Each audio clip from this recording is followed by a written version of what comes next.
The reason I didn't do an intro today, Tony, is because I'm speechless at how our defense just randomly played without Derwin James and everyone else on the field. That's why there's no intro.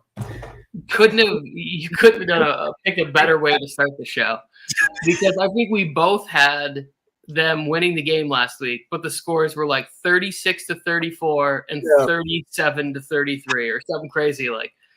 And we'll get into that because I think that's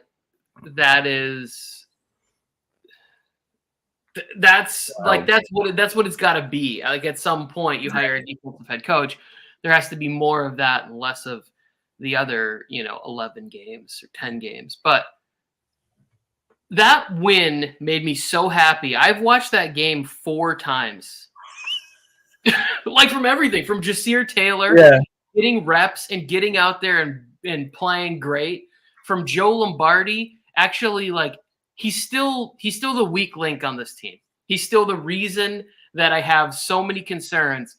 But what the hell was this Austin Eckler and the Wildcat? How the hell do we make it into week 14 of the season before we see something like that? Like, especially what? When you consider the injuries and how Austin Eckler has literally been the only player, knock on wood, that's been healthy this year. We had a guy recovering from rib cartilage injuries, and we never thought of running that play like on, 4th and 1s or 3rd and shorts or any time over the 8-week stretch that the dude was battling from. Goodness, Athir, so happy that you're able to make the show. And to be honest with you, Friday or Saturday is always an option because Mike and I are busy people, but we do like to get together and talk about the Chargers, even if you're one of few that hang out with us and talk about the Chargers. We love you. Oh, yeah. We appreciate you for tuning in, Athir. And anyone else watching the replay, tuned in live, welcome to the Nuts and Bolts Chargers talk show / podcast. We come on here once a week. We talk about the games, and then during the offseason, we'll talk about all the offseason developments as we get through the offseason. We go to camp, we go to Chargers events, we go and do all that stuff. So please subscribe to the channel, turn on notifications, so that way you can be with us on our journey as we get this thing going into season 3 now, Tony. We're approaching 3 years of this podcast together, and 3 years of you being a Chargers fan. Bolt up, by the way. Yeah, my football is falling apart. This is like my stress ball, and so like because it's just a lot of this. It's a lot of like, please punt the ball, Stanley. What are you doing? We're on a road. Man.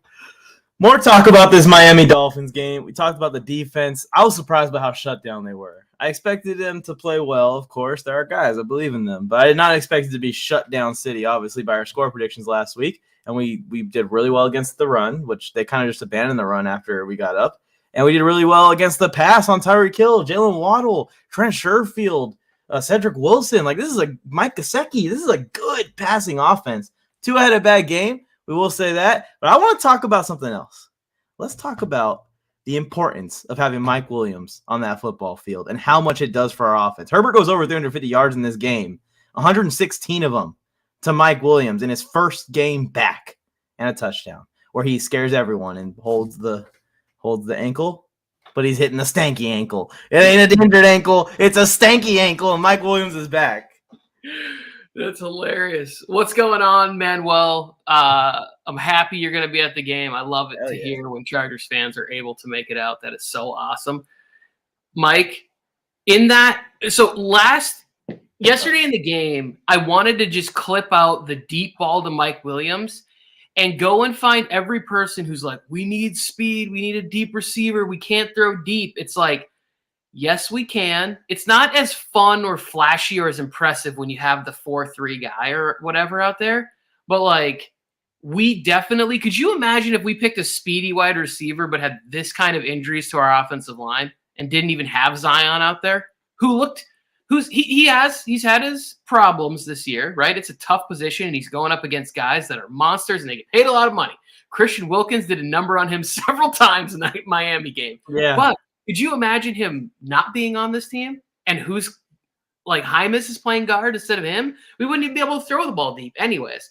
So like they can still throw the ball deep. It can still be exciting and surprising. And Mike Williams, more so than anything else, is he runs that deep in, but he only does it like once or twice a game. why is that not a route that's like, you told me it's like a post route. It doesn't look like a traditional post. It's kind of like it's like a short post. It's almost like a deep slant type of a route, but it's money every time because he gets the inside leverage and he's a giant body. It's like chucking the ball off of a billboard because he's 6'4" and he frames up nicely and the ball just comes in right there. And I wish they would run that play more. I think it's more of a dig than a post, but it's not straight down the line. I know what you mean. It's kind of over the top of the defense. And I think it's just the way he adjusts the route each time. It's supposed to be a dig, but he looks for the soft spot in the zone and adjusts to give Herbert the best way to hit him, which is probably stuff he's learned from Keenan Allen. But yeah, that's dangerous because you never know when he's running that dig, when he's running up the sideline, and when he's running across the football field for Herbert to throw it 70 yards across the football field and still hit him up the opposite sideline. Like if Mike Williams comes off the line and he runs 10 yards up, DBs are shitting themselves. They don't know what he's doing at this point. Like you don't know if he's cutting it off. You don't know if he's going up the sideline. You don't know if he's going across the field. Play man coverage on him. We dare you. We dare you. Oh, Xavier Howard hasn't had a great season, but he's still one of the better corners in the league. And when that ball is underthrown and Mike just makes an adjustment in the air, it shows another level of his game. You and I have talked endlessly about where he should be ranked and evaluated in this league. And I do think it helps, right? Like, I think Mike Williams could still be a great wide receiver and effective if he went with somebody like Lamar Jackson, right? Yeah. But then his career would be more back to what it was with Phillip Rivers, where it's a lot more of just like, hey, go up and get this ball 6 or 7 times a game, as to where now he's being used all throughout the different levels. They're throwing him quick screens, letting him use his size and speed. They're throwing him deep balls. Intermediate game is right there. Mike Williams is a stud, and I'm so glad they re-signed him. Yeah, they're using him like Mike Thomas. Honestly. Even a little bit less volume because we have other guys. And we're going to get to this comment here in 1 second because we have some defensive players coming back from injury, and we're going to get into the injury report here in a minute. But I was going to say is Keenan Allen proved in this Miami Dolphins game, and me and you know this, but anyone else that didn't know it, Keenan Allen was going to go for 100 catches this year. 100%. And what his role was in this Miami Dolphins game is what he needs to do for the rest of his career as a Charger. He needs to be that slot receiver. He needs to be the chain mover. He needs to work the underneath. He needs to garner attention so that way they're leaving Mike Williams one-on-one with people. They're leaving Josh Palmer one-on-one with people. And Keenan Allen's role in that Miami Dolphins game, to me, showed the ideal role for post-30-year-old Keenan Allen. And it was beautiful. I enjoyed every second of it. The crazy thing is he's going to play less than half a season, and he's still going to end up with 500 yards and 4 touchdowns or whatever. There's 4 games left to play, and he's getting 12 to 14 targets. I mean, it doesn't matter. For whatever reason, we ran the ball more against the Dolphins, but it was like just 2 more times than average. Like that's it. Like it wasn't like they committed to the run and this is how we're going to do it. It's like they're still going to throw the ball 45 to 50 times a game with Herbert. And that's just how it's going to be. I want to also see one more thing before we move on here. Well, while you're doing that, I would also like to say that like in the offense, like some of the stuff that they're doing that is effective, right? Where it's like you got the quick screen game to Everett down there. Like the Dolphins are showing they're bringing the house. They're bringing 7 on one play. And it's like he just gets up and I know my outlet is right there. Quick screen, hits Gerald Everett. They pick up the first down. Now they kick a field goal because Lombardi doesn't throw into the end zone for whatever reason. That first drive down there where they went for it on 4th down and not one play went even forward at all. Like they were all behind or at the line of scrimmage. But I think that there's those things that work nicely.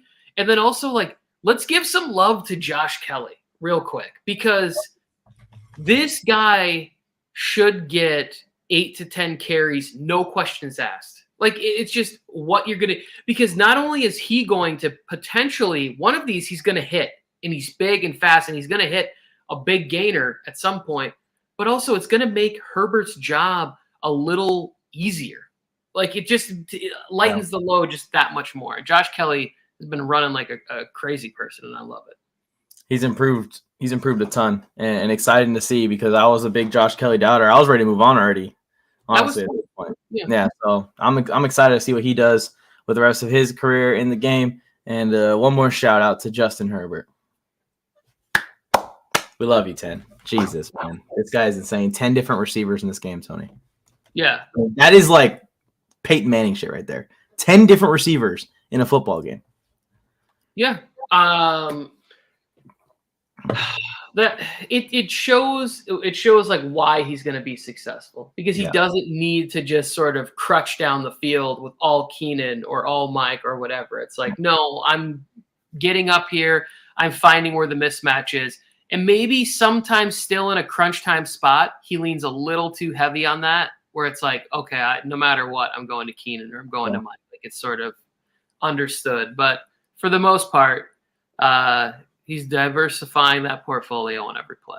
I love to see it. 100%. All right, let's move on to Tennessee. We got a key matchup. Derrick Henry, obviously, is who we're going against. Or did you want one more thing before I go? I did, because I think we talked a lot about the offense, and that's fine. But what Staley did against the defense, that shit has to happen like more often than not. Because the defensive rank is still bad even after they shut down the Dolphins, one of the best offenses, and you know they're capable of it.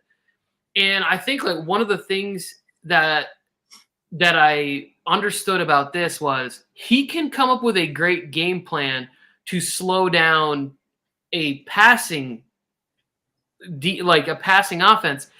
Where's the games where we're slowing down the rushing offense? Yeah. Like, this is a perfect opportunity for him to come back and say, last week wasn't a fluke. Because I was listening to somebody, and I forget who it was, I'm really sorry, but they were explaining what Staley did, where he realized what their bread and butter was throwing these balls over the middle, and that to his weakness was getting the ball outside the numbers if those were the routes. And his defense, even if they had to trail on that, had good chances at interceptions, because his accuracy is more towards in between the hashes as opposed to outside.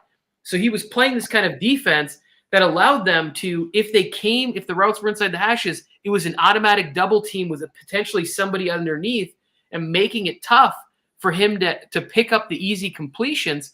And I was like, oh, this is the first time they did it. They explained the differences between the 49ers and the Chargers game plan. And I was like, oh shit, this could be, if the Bills saw this and the weather, he might be 0 for 20 in that game. You know, like it could be a real bloodbath. But I just think Brandon Staley won back a little bit of the part that I lose to Staley sometimes, where it's like you're a defensive head coach and the defense has been good for how many games? The Kansas City game in week 2, I would say the 49ers game in week 10 or whatever, and now the Dolphins. Those are all playoff teams. So we know that if they get their shit together, he can game plan against these really good offenses. But you got to do it against the run. We're not seeing it. We're not seeing them shut down the run, and that's what I want to see. Yeah, the Browns, the Falcons, the Jaguars, the Seahawks, like those are the ones you can't drop. And Athir's agreeing with you here, and that's why it's a good time to bring up his comment. He said, "As great as Herbert has been for the Chargers to win a Super Bowl, it will start and end with our defense, and that is why I want the defense-minded coach. Just give my coach time. I love him." Athir, we hear you. We love you too. We love Brandon Staley as a person and as a coach as well. You can't just ignore the failures. You can't just ignore what's happened. I know. We should have put on some love music, and where it's like, "Dear Coach Staley," and it's like, da, da, da, da.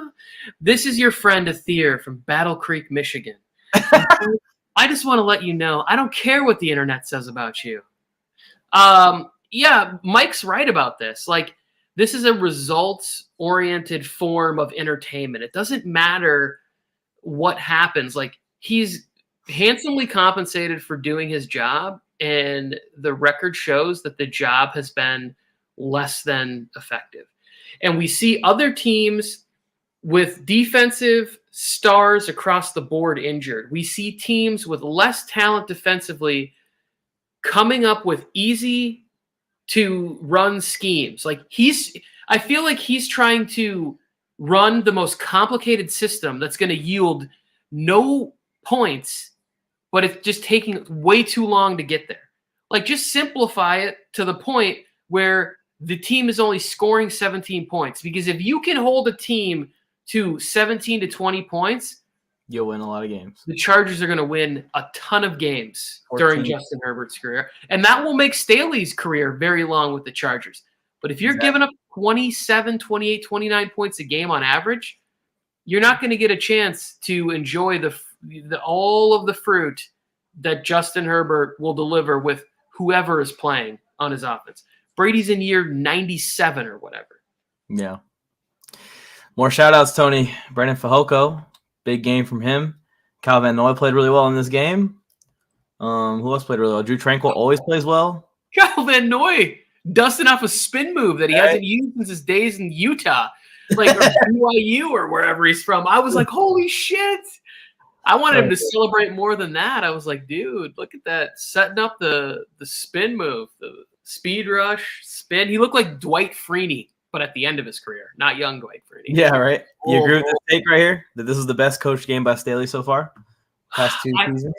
I really do think just because of the stakes and the offense that he was playing, I think that it was when you also factor in the amount of people that were out of this game, like no Bosa, no Bryce Callahan. Like, you shouted out a lot of people. I'm going to do it again. Jasir Taylor is going to be a player on this team. Alohi Gilman is – a lot of people might want Nas back next year. Alohi Gilman has made it very easy for Nas to sign a big contract with the Detroit Lions next year or the Jacksonville Jaguars. But I don't believe that it'll be with the Chargers because Gilman's a better tackler. And we also saw him in coverage on that first play against Tyreek Hill. The ball was a little underthrown, but still, like, he showed his ability to cover downfield, which is really nice. Kenneth Murray, East Los. Oh, man. One of my keys for this game tomorrow. Anyways, let's go into this injury report. We see y'all in the chat. Appreciate you, Carlos, Manuel, Athir, East Los Charger. Appreciate you guys for tuning in, man. Joker Wild, please subscribe to the channel. Share this video with any Chargers fans that you guys may know. Help grow the channel even more. Share it out to your Chargers group chats, Facebook groups, Instagram groups, whatever. Appreciate you guys as always. Liking the video goes a long ways. This is the injury report here for the Chargers. Bryce Callahan's questionable, but I think he's expected to play at this point. Full practice on Friday, was on the first team reps during the walkthroughs. Derwin James is not playing in this game. He's listed as doubtful right now, but just there's no need to push it. I've read some scary things about this injury, and this could take us into the playoffs potentially, Tony. They're just scared that if you try and play on, an injured quad, that you could cause a way more serious injury somewhere else in your body, in your legs. Zion Johnson, full practice this week. We saw him dealing with the shoulder injury the last couple of weeks. He's good to go. Sebastian Joseph Day was limited all week. He's listed as questionable. Have you heard any more on him? I haven't heard any more on him. No, I haven't heard any more.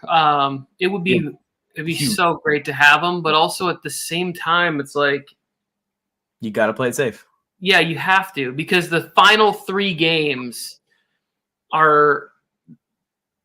It's paramount. Like, you need to win them all, but if you start losing little pieces here and there instead of trying to be as solid as you can be, like go for one more heroic performance from some lesser and all these guys, yeah.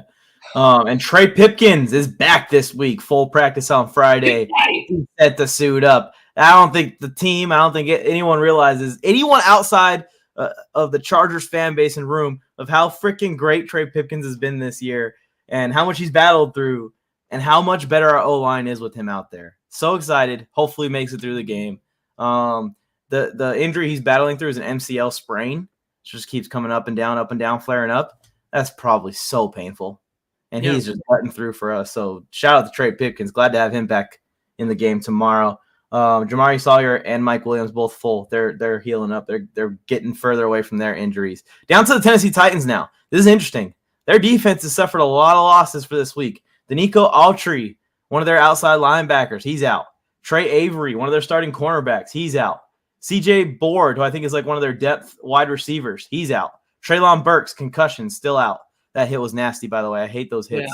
Yeah. Christian Fulton, one of their best corners, he's out with a groin.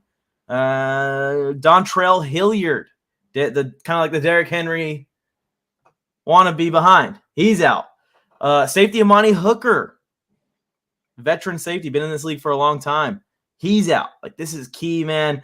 And guys like Ben Jones, their center. Simmons didn't really practice that much this week. He all limited, and he missed one practice in the middle of the week. Their cornerback, Terrence Mitchell, is dealing with a hamstring injury that limited it all week. There's just a lot of guys in this report. Their guard, Nate Davis, did not practice on Thursday, has been limited all week. This Titans injury report, for the first time ever, is worse than the Chargers injury report. I think this is the first time I've ever looked at an injury report before a game and been like, okay, yeah, they're more banged up than us. So it's two things where, like, both injury reports are a recipe for disaster for both of them, because Autry, they really struggled to rush the passer without him. Like, if you watch the Titans, they've been in a few of these games that they're losing, but they can't maintain it because the other offenses, they can eventually start picking on a weak, banged up secondary. Because part of what makes their secondary play better than maybe what their personnel is the fact that they can get Simmons and Autry, and I think who's the other guy there? Bud Dupree. They can get enough passes, but without Autry, they haven't been generating any pass rush, and it's really messing up with their secondary, which is a good thing for the Chargers to be able to take advantage of. But then you go to the other side, and it's like the Chargers have just a wrecked defensive line, and they need to try and stop Derrick Henry, who's been struggling. But what's the best recipe for the Titans to get back on track is to play a team that refuses to do what our boy Athir claims every week the game plan is going to be. Every week, we're going to stack the box. Athir, we're not. But it doesn't matter what's going to happen. Staley is going to run out there this really weird defense that I don't think I've ever seen before, where he's essentially playing 2D linemen and 2 outside linebackers. Like, his base set is 3-4, but the majority of the time we don't see 3D linemen in the game. We see 2D linemen, and that was even before we had all the injuries. Like, you would see 2 guys out there. Yeah. I would love for them to say, hey, we are going to dress even D linemen we don't even know. We've never even heard of, but we're going to have one more out there, because this is the kind of game that I think you could win pretty handedly by saying, Ryan Tannehill, you're going to have to try and drop back and beat us with Bobby Trees and Akine Westbrook and, like Chigo Okonkwo and Hooper, Austin Hooper. You better sling it 40 times this game, because we're going to make it real tough for you to run the football. And Coach Vrabel's too good for that. The Titans will try and run the football 40 times tomorrow. Hassan Haskins, Michigan guy, I love him. I hope you have a terrible, terrible game tomorrow. A terrible game. Yeah, he's the rookie, right? Kind of. Yeah, he's the rookie after Hilliard. I liked him a lot when he was coming out of the draft. Chicken Parm is back. I forgot to mention this in the injury report as well. We're getting Donald Parham back. I'm starting to like Stone Smart more and more, but you can see how far away he is from being like a consistently good player for us. Parham is good in the red zone. Parham's a decent blocker. He's got solid hands. He's shown that in the past. And Herbert thinks that he's reliable. Herbert will target Parham in big moments. We've seen it. So excited to have him back for his moments. He has those moments in the game where he makes a big play. He catches it over someone in the end zone. And he's just another playmaker on the roster.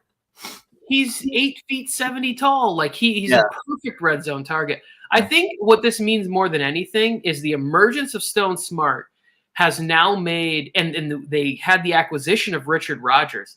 I think it's potentially made Trey McKitty somebody that won't be active if all 4 of those guys, if Everett, Smart, Richard Rodgers, and Parham are all ready to dress, those will be the 4 tight ends, and McKitty won't play because he's been shaky in the pass game.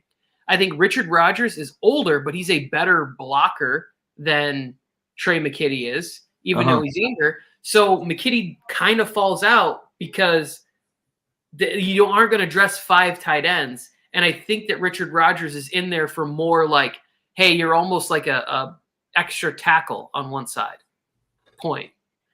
So it could just mean that Trey McKitty is in street clothes for some of the biggest games of the season. Yeah, and we're going to have him still down the stretch just in case we need him. But I agree with everything you said. I want Parham, Stone Smart, Gerald Everett. I think that those 3 tight ends, they put in work. And then if we need a blocking tight end, Richard Rodgers has filled in nicely for us. So, and that brings us to the keys here.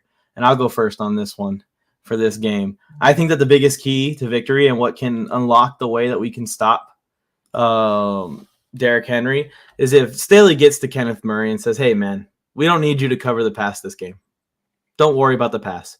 If you take your run read hard, first of all, and you realize it's a pass, yeah, drop back into your coverage. But I'd rather you make 10 mistakes in the pass defense than I would for you to let Derrick Henry have 3 60-yard runs.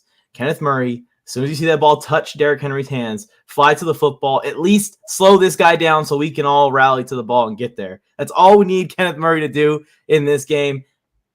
And I hope that he does. And I hope that he does, because this whole thing where he's trying to read run, get back into his zone, he just isn't good at it. And you saw him drop that interception when he was in perfect position to intercept it. But it's been all year and all of his career, really, getting back into his zone. He never gets back far enough, and he never covers anyone that comes into his zone anyways. If you want to get easy completions, just throw at Kenneth Murray the entire freaking game. That's why I say screw pass coverage.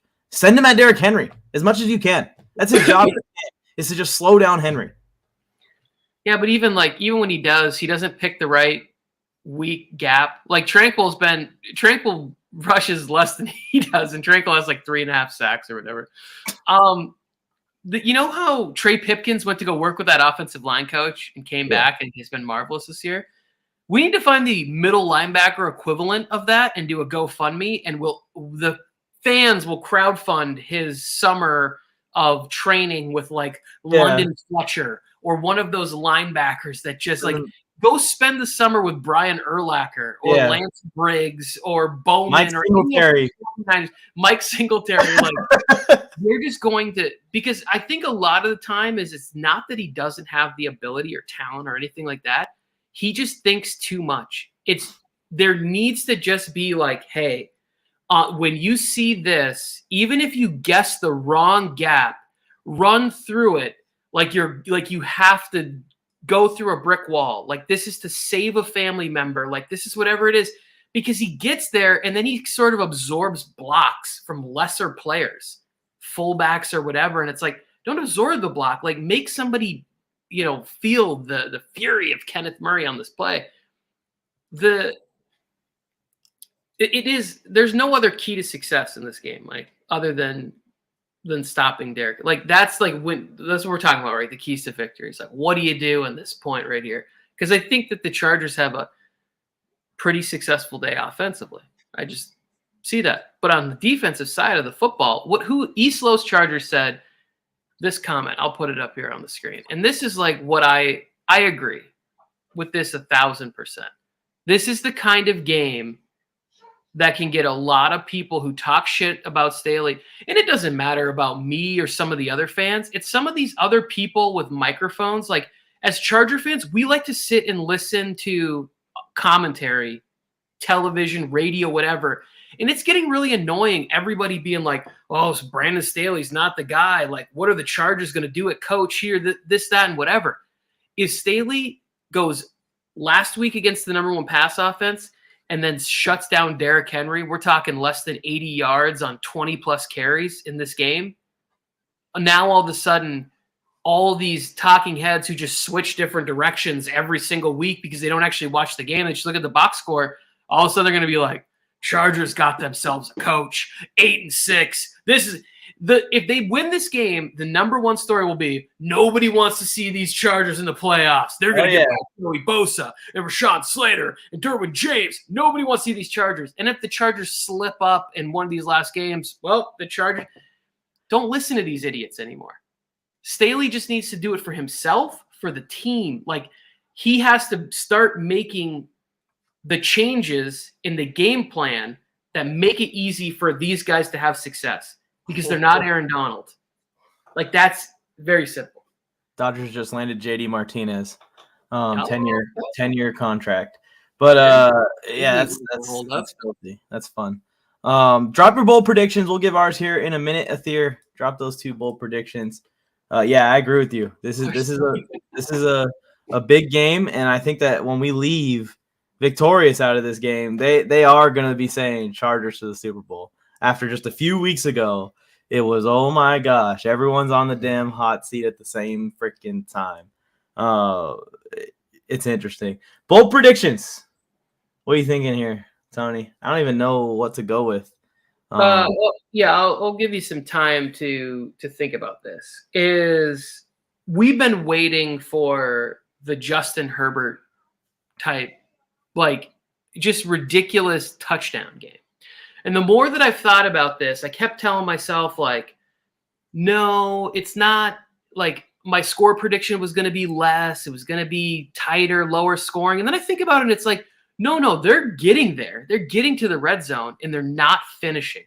This is the week that they finish. And I think that Justin Herbert, my bold prediction, has 5 touchdown passes. I like it. Tomorrow. That's like, because they're getting down in the red zone, and I think it's like 5 total. Maybe he runs one in on a play. But there is a perfect opportunity against a defense that is reeling and is beat up. We saw what Trevor Lawrence did to them last week, and they had been dominating the Jags for like the better part of a decade. That's where this defense is at right now. And they got a lot of holes, and this Chargers offense is healthy, and Joe Lombardi better get the fuck out of the way and allow this offense to do what they do, which is put points on the board. Well, you heard Staley say it, right? They're going to lean on Herbert more down the stretch of these last 4 games than they did last year. So I'm expecting 75 pass attempts in the game tomorrow. How are you going to lean on him more? You going to have him start punting the ball and kicking extra points and field goals? You can't ask him to do anything else. I'll piggyback on your bold prediction. I'll go 2 of those touchdowns go to Donald Parham in his return game. And he's out there dancing, doing his thing. What's that dance that he does? Is it this one right here? I don't know what it is, but he does like 5 different hand movements during the dance, and it's a lot of fun. I can't wait. You're talking to somebody who still hits the fucking sprinkler. Oh, I got no dance moves at all. Look at this. East Los Charger. Twinsies. Big game in his first day back. Includes a touchdown in the red zone. I like it. And the Fears, Henry will not get 116 yards. Very specific, Athir. We appreciate your specificness. Specificities. Mac 4 sacks. Chargers win 31. Mac 4 sacks is definitely bold. I don't think they're dropping back more than 25 times. So if he gets 4 sacks on 19 dropbacks, that's 1/5 of them. Yeah, and I think that's the thing that we've seen about the Titans in the past is they're one of the few teams that can still run their way back into football games. Yeah. Like, they will not abandon the run, even if they're down a couple scores. Yeah. The 4 sacks seems tough, but I'm with it. That's why these are bold predictions. The Chargers are having trouble scoring points, and I just said Justin Herbert's going to have 5 touchdown passes. Like, have they scored 35 this year? Like, no. So this is crazy. That's what we're supposed to do. So Mac 4 sacks, I'm all for it. I'm ready. I will say there's probably been 5 games where we should have scored 35. So there's been several games where it should have happened. And one of the things I don't like when Staley gets to the mic and he just starts talking about like how they got to clean up little things. It's like every teams, even the best teams, have little fumble issues or little drop passes or whatever it is. But then they go back and they correct them by putting points on the board or by keeping points off the board or whatever. And that doesn't seem to be the case for us. It's like if Austin Eckler fumbles to start the half against the Raiders, that was the downfall of the game. It was like a minute into the second half of a game against a shit team in the Raiders. It shouldn't have made the team unravel. It should have made Joe Lombardi go, shit, I better dust this future, golden god, the dime lord off earlier. And he didn't do that. Yeah, and Eckler, we've been looking at his numbers and stuff for this Pro Bowl ballot that we're trying to get him in and sending out the pitches. I got a video going towards 100,000 views just promoting Eckler to the Pro Bowl. This guy fumbles like once every 100 touches. So, like, how are you going to predict when that happens? He has 2 this year, I know, but it's not typical of him. Yeah, but I think it's just like the amount that's being asked from him, right? Because they won't commit to the run. It's not that they can't. I think they won't commit to the run enough. So now they're asking him to run crazy amounts of routes. Yeah. Because I kept wondering, like, why is Eckler on the sideline so much? And it's because he's out there. He might not get a carry for 4 or 5 plays in a row, but he's running 4 or 5 routes in a row. Like, that's a lot of work on him to be playing for a 60-minute game. And And he's going to break records at this rate if he can keep a long, sustained career for receptions by a running back. It's like insane how many receptions this guy has. He's beaten a lot of really good receivers in receptions this year. He is going to have over 100 receptions with ease. He has 93 with 4 games remaining. Has a running back ever had 120 receptions? I forget what the record was, but he's on pace to break it. He was on pace last week, I think, to hit 115. Now that number's up over 120 for the year or something that he's on pace for. He's going to flirt with the kind of season that would have broke a record in 1997, like before they started passing the ball a crazy amount. Theo really wants me to read this comment. The game against the Rams is not flexed out. It's too late for them to flex it out. So no, it's not. Battle for LA. Yeah, this is a fair battle. Totally. Wait, I think they actually can still flex it out up until tomorrow morning. Going on tomorrow morning? I mean, until Monday morning. Because So basically, I think they want to get the results in from tomorrow. The game is and should be flexed out on that Sunday. It is going to be flexed out because the Cowboys play the Eagles next week in the middle of the day, I think. Yeah, Yeah, there's going to be a game that's going to have more playoff implications. It's going to be better for ratings than that game, and they will flex that game in there. I think they have until I don't know the exact rule, but I think they have until Monday midway through the day to pick the game. Weston Werbert is here. Weston Werbert was mad after the game when they were celebrating a little too much, saying that they were going to have a victory Monday. Wait a minute. Hello? We have work to do tomorrow. Subscribe, Weston Werbert. We appreciate you guys. All right, score prediction, Tony. My original one was 31-21, but I think that I'm going to raise that to 40-21 because you inspired me with your bold prediction. Yeah, I'm going a bit wild too. I'm going 38-20. I think it's in one of those games where it's they should be able to take advantage of all the unfortunate luck that the Titans have experienced this year. They just fired their GM. Their players are beat up, banged up. Ryan Tannehill still isn't fully 100%. There's just too much here where you made the statement defensively, now make it a complete game. Because everybody was saying Chargers play their first complete game. I'm sorry, but not scoring points on that first drive, that's not a complete game to me. And not just that, but on several times getting down in the red zone and not being able to finish.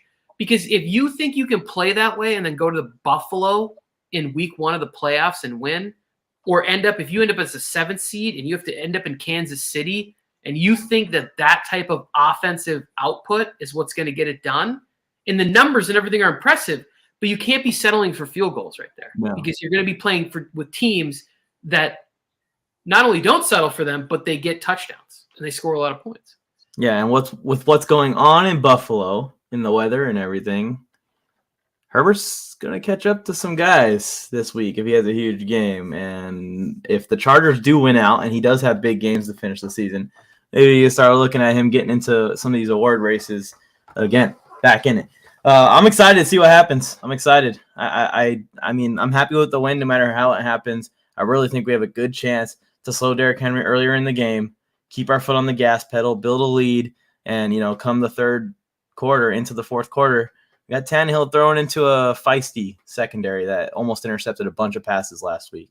So excited for it. I think this can be our first complete game, as you said, Tony. Let's do it. Let's get it. It's about damn time. It's about time. This can be it. Derrick Henry's scary, but that's it. We just got to stop Derrick Henry or slow him. You don't have to stop him. There it is. Stone Smart getting his first touchdown tomorrow. What if it's all just super random people? Richard Rodgers, Horvath, Stone Smart. They bring in Hymus as a tackle eligible. Just the weirdest 5 touchdown passes you've ever seen. Or it's all tight ends. Everett, Parham, and Smart, all tight ends. Oh, man. Any last words, Tony, before I hit the button? Please, Staley, listen to our friend Athir and stack the box. Stack the box, Staley. Stack the box. We're going to be yelling on our TVs. Stack the box if you don't stack the box. We'll see you guys next week. Please like, subscribe, turn on notifications. One last reminder. And next week we'll be playing the Battle of LA. Can't wait for it. Let's get through the Titans first. See you. Herbert for MVP. I'm not giving up on it.